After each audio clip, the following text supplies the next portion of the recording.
Bom, então vamos fazer o exercício 19.8, né? O exercício resolvido, mas é bem interessante para entender essas relações, os graus de liberdade, como é que a gente associa isso ao calor, ao, ao trabalho, à energia interna, variação de energia interna, né? Então, vamos ver aqui, ó. Transferimos 1000 joules, vou colocar numa outra cor aqui. Transferimos 1000 joules na forma de calor para um gás diatômico. Então, já perceba aqui, ó, gás diatômico. Então, primeira informação importante. Permitindo que o gás se expanda com pressão mantida constante. Tá, então tem um gás aqui, então agora vou colocar aqui mesmo. Eu tenho um certo gás diatômico. Então, vou colocar a situação inicial. Tem um gás diatômico. E esse gás diatômico ele recebe uma certa quantidade de calor, que é exatamente 1000 joules, certo? Então, o que vai acontecer? Ele vai expandir. Ele vai expandir. Vai manter exatamente o mesmo número de partículas, né? Mas vai aumentar o volume, né? Então, pressão constante. Pressão constante. E aqui eu tenho um volume inicial e aqui eu tenho um volume final. Certo? Muito bem. Então, aqui diz também que as moléculas de gás elas podem girar, mas não oscilam, né? Então, outro ponto importante, elas podem girar, mas não oscilam. Então, eu já vou colocar logo de cara aqui, para a gente entender bem, ó, quais são os números de graus de liberdade, então, que vão ter essa molécula. Esse sistema, né? Sistema molecular. Esse gás, né? Então, é exatamente igual a 5, que é 3 de transação mais 2 de rotação, tá? Então, F vai ser exatamente igual a 5. Tá? Então, vou ter o CV igual a F dividido por 2R. O CV vai ser 5 meios de R. Então, isso aqui já tem que estar anotado, está bem claro para todo mundo, né? Então, pergunta, que parte dos 1000 joules é convertida em energia interna, tá, no gás, e dessa parte, que parcela corresponde à variação da energia cinética de translação, energia cinética associada ao movimento de translação das moléculas, e que parcela corresponde aqui à energia cinética de rotação, que é a energia cinética associada ao movimento de rotação. Tá? Então, é um exercício que vai relacionar os processos, não processo termodinâmico aqui, veja aqui a pressão constante, tá? Exatamente a pressão constante, com a característica molecular. Né? Então, eu sei que essa energia interna vai estar relacionada a uma energia de translação, energia cinética de translação média, mais uma energia cinética de rotação média. Né? E para esse caso aqui, translação, eu tenho o quê? Eu tenho 3 meios de nRT. E para esse caso eu tenho 2 meios, né, de nRT. Tá? Então ele quer saber exatamente, através desse calor de 1000 joules, quanto vai ser transferido para a energia interna. Tá? Perceba que como houve uma expansão, eu tenho variação da energia interna igual ao calor menos trabalho. Parte do trabalho, parte dessa energia que entrou na forma de calor, vai ser utilizada para expandir o gás. Né? O gás vai ser expandido aqui. E parte vai ser utilizado para aumentar a energia cinética de rotação e translação, que vão ser diferentes. Né? Porque aqui você tem, aqui então seria três partes e aqui seriam 2 partes. Seria mais ou menos essa lógica. Aqui, né? Então vamos ver como é que a gente resolve esse problema.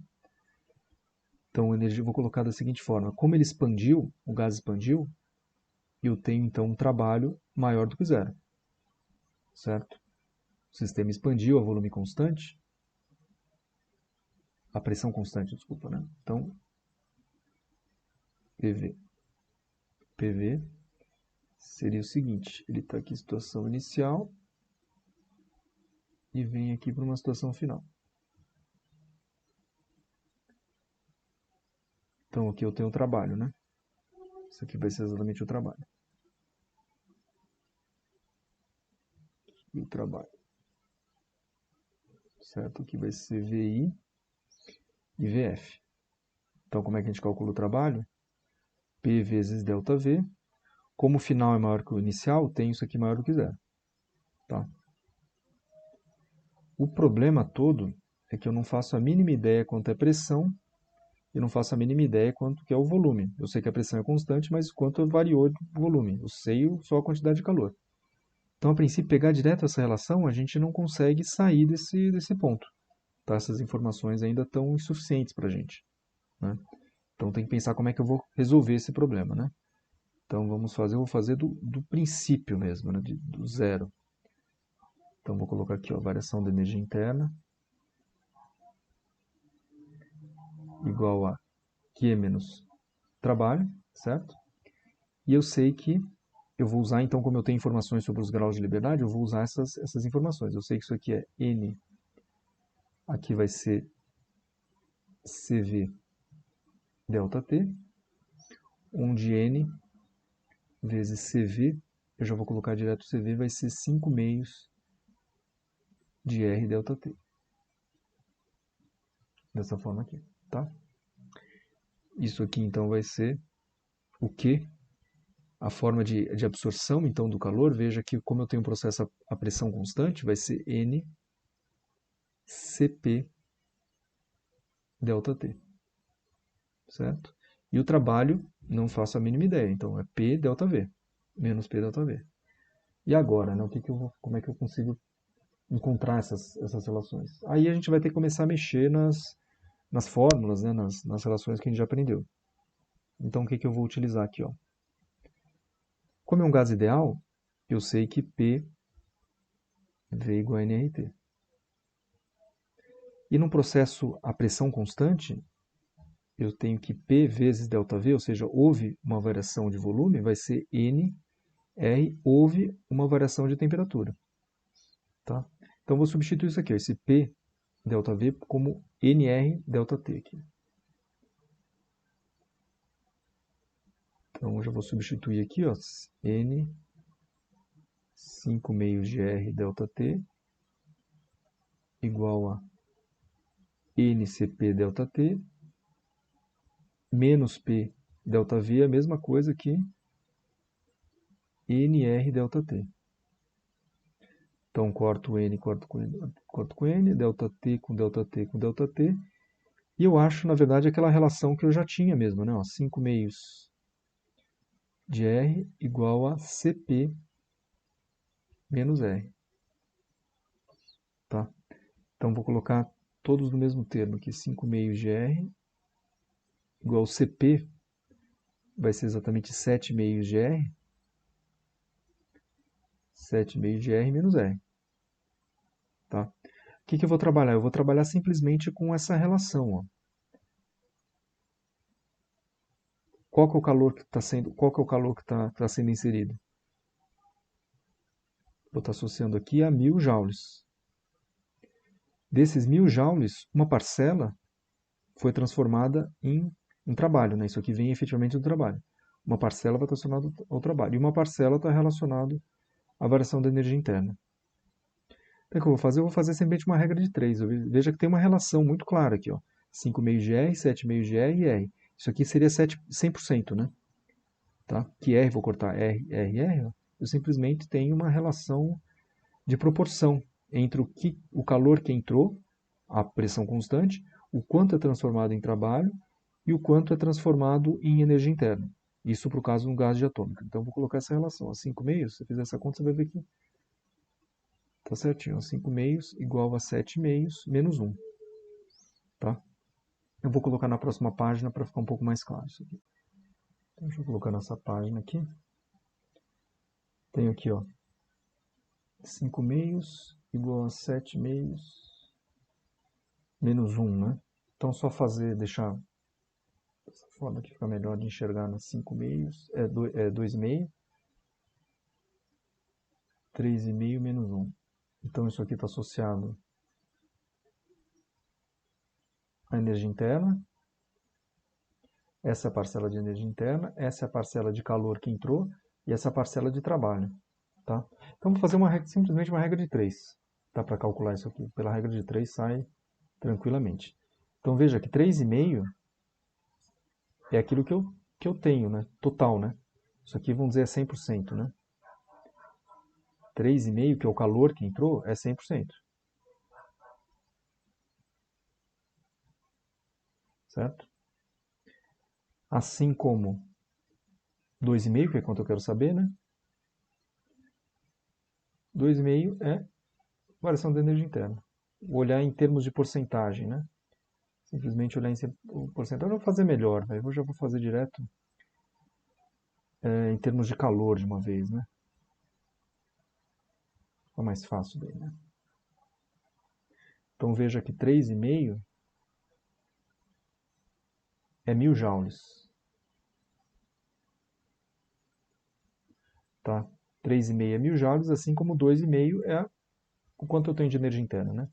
Então fazendo essa conta aqui, energia interna, variação de energia interna, então vai ser 1000 vezes 2,5 dividido por 3,5. Então vamos ver quanto é que vai dar essa conta aqui. Isso aqui vai me dar 714 joules. Então vamos entender aqui, ó. Do calor de 1000 joules que entrou no meu sistema, 714 foi para aumentar a energia interna e o restante é para realizar trabalho. Tá? Você pode fazer a mesma só subtrair então 1000 por 714 vai dar 286 joules. Tá? Mas o que eu quero saber é exatamente isso. Eu quero saber a energia interna, né? O quanto da energia interna foi para a proporção de energia cinética de translação e quanto foi para a rotação. Tá? Mas eu sei que a variação de energia interna é 717. Agora sim eu vou fazer uma outra regra de 3. Então, variação da energia interna é igual a 714 joules. Opa, joules. Então, de 5 graus de liberdade,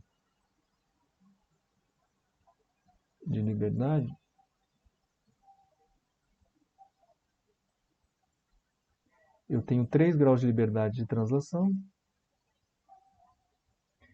e eu tenho 2 graus de liberdade de rotação.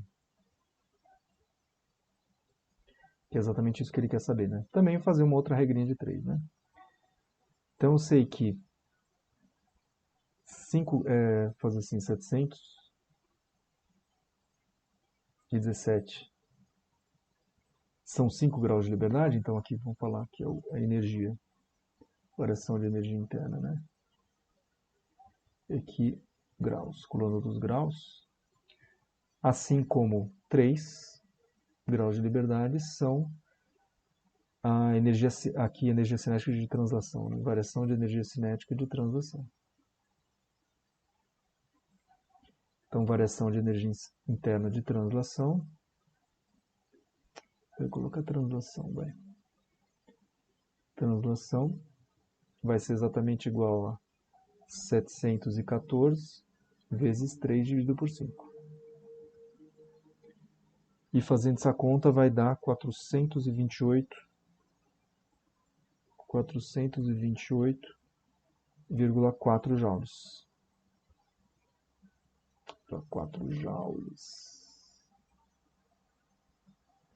E a variação de energia cinética de rotação vai ser exatamente igual a 1000, desculpa, 1000 não, 714 menos 428,4. Que isso então vai me dar variação de energia de cinética de rotação vai ser exatamente 285,6 joules. Certo? Então o exercício você pode resolver usando as relações termodinâmicas ou resolver por regrinha de 3, eu acho mais prático, né? Porque tem uma proporção muito clara, né? Muito lógica, né? A gente pode até fazer uma separação aqui também, ó. Seguinte forma, vamos dizer que entrou uma quantidade de calor aqui. Entrou uma quantidade de calor. Dessa quantidade de calor. dessa quantidade de calor.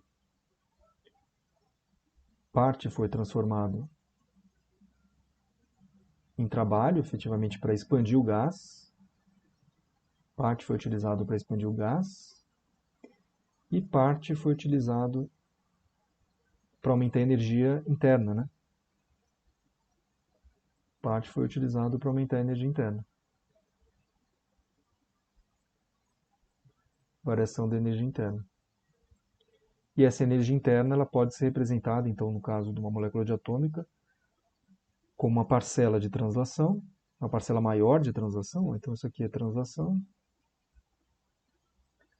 que vai ser a translação, e essa parcela de baixo vai ser a rotação. Então, 3 de 5 parcelas, né, total de graus de liberdade. Então, a gente tem exatamente 3 de translação e 2 de rotação. Tá, então, é um exercício que vocês podem resolver rapidamente através de uma regra de 3 mesmo, né? Então, é isso aí.